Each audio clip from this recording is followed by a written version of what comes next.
Most guides on how to build a pier involve trading large sums of GP from one account over to a fresh one.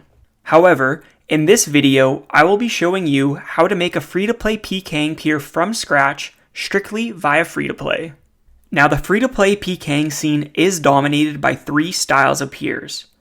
The most iconic being the range two-handed pier, followed by what I like to call the main.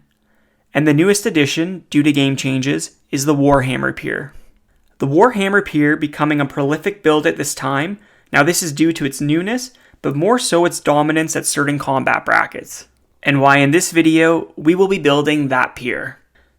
Just before we get into the step-by-step guide, I do want to preface by saying that many, if not the majority of piers you face in free-to-play, are built outside of it via pay-to-play. Now these accounts do require greater upfront time and effort, but are optimal. Now this is not to dissuade you from following this guide and going a strictly free-to-play route. As a beginner myself and fighting on the account built this way, you can hold your ground. And I believe this guide fills a spot for entry-level pking. Now that being said, let's get into the guide. I'm going to assume you will know how to create a fresh account and complete Tutorial Island. If not, Tutorial Island is its namesake for that reason. Now, upon arriving on the mainland, the first thing you will do is run over to the range tutor, and in speaking with her, you will toggle your ammunition from being picked up and placed in your inventory to automatically equipping in your ammunition slot. A huge quality of life step for free-to-play range training and PKing. You will then make your way north to Barbarian Village to navigate the Stronghold of Security, where we will be acquiring GP for your starting gear and supplies. Now the Stronghold is a 4-floor dungeon. The premise is that there are chests in the middle of these floors containing increasing GP rewards. Now NPCs are aggressive on floors 2, 3, and 4, so prior to entering the Stronghold, head to the Long Hall and gather beef from the tables.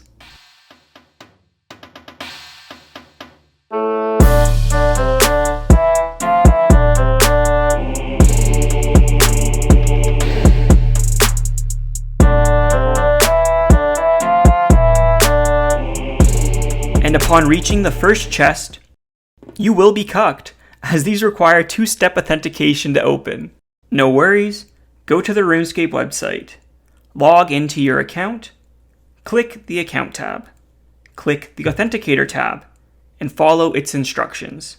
You can disable this authenticator after the Stronghold, as it won't be required. Now, return for your starting GP. Lastly, be careful when opening doors, as there is a delay where you can still take damage. You will now have 10k cash to buy gear and supplies, and will head over to the Grand Exchange. Something to clarify, fresh accounts do have trade restrictions. This is the selling of explicit high volume items that are botted and gold farmed. Now these restrictions are removed instantly by membership, or if you remain in free-to-play after 20 hours of gameplay, 100 total levels, and 10 quest points. You can still use the Grand Exchange to buy and sell items, just not the selling of items that I will be displaying on screen till the previous stated requirements are met. Now the account we are building will be strength and range based, range for DPS and strength for the KO hit. And due to our limited GP, we will start with strength training and simultaneously money make. Now when we're at the Grand Exchange, purchase a set of iron armor, a power amulet, boots and gloves, and some food. Then teleport to Lumbridge and make your way over to Diango and Draenor, where you'll be purchasing an event RPG, Cabbage Cape, Chronicle, and 3 teleport cards. Now all the steps I've shared so far in the guide will take roughly 30 minutes of gameplay. At this point, we will have all our combat training gear. Now as far as training goes, there has been a plan. There has always been a plan.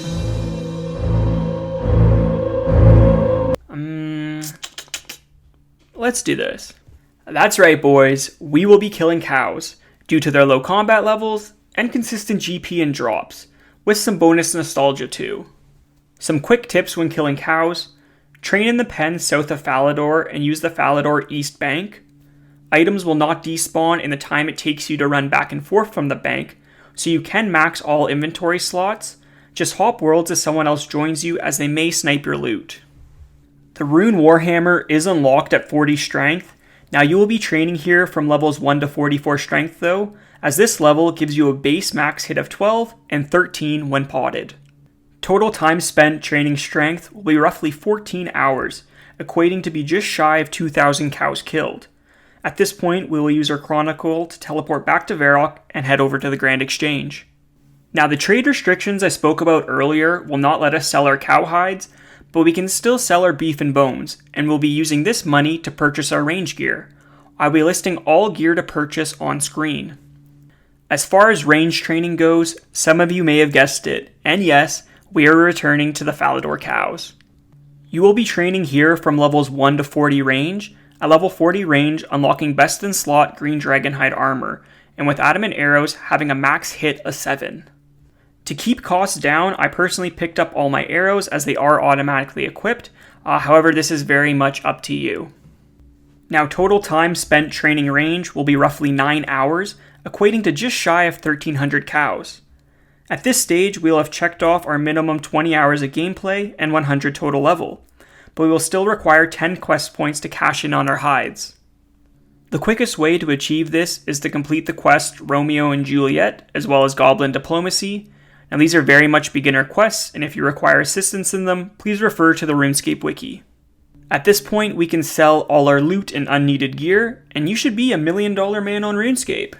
Now just before we buy our starting PK gear, let's acknowledge that death will happen when PKing, and the time it takes to return to the wilderness can add up. Thankfully, the different ways to return have been tested, the most cost-effective way being the Varrock teleport, which requires 25 magic. And to keep our combat level as it is, we'll be splashing on rats in the Varrock sewers. Now the gear and runes needed for this level will be displayed. At this point, you will have finished training your peer, reaching level 44 strength, 40 range, and 25 magic, giving you a combat level of 29, as well having $1 million in your bank account. Total gameplay to create the account strictly via free-to-play is roughly 25 hours. I will be displaying the most effective gear as far as stat bonuses and cost goes. With your hard-earned GP, you can purchase 10 sets of gear and additional supplies with still significant reserve funds. Now I recommend using this gear and only adding in Fashionscape as you get better. If you're wondering how long this GP will last and how this account will fare while PKing, note that I'm currently PKing on it and will be analyzing those findings in the next video. I hope this video can help others create an account and try out PKing, as it's a lot of fun out there. Now the barrier to entry is definitely higher, and I do refer you to my Learning to PK series if you're a beginner yourself. Lastly, I know I've not posted many videos this year, and I do really appreciate everyone that has stayed and subscribed and stuck around for this journey. It's not too great on my end, but life guys, life just happens. In saying all that though, I do have video projects in the works right now. I'm back to PKing. I'm excited, working on some things, look forward to putting out more content. For those who stuck around, we're coming back, and I will see you next time.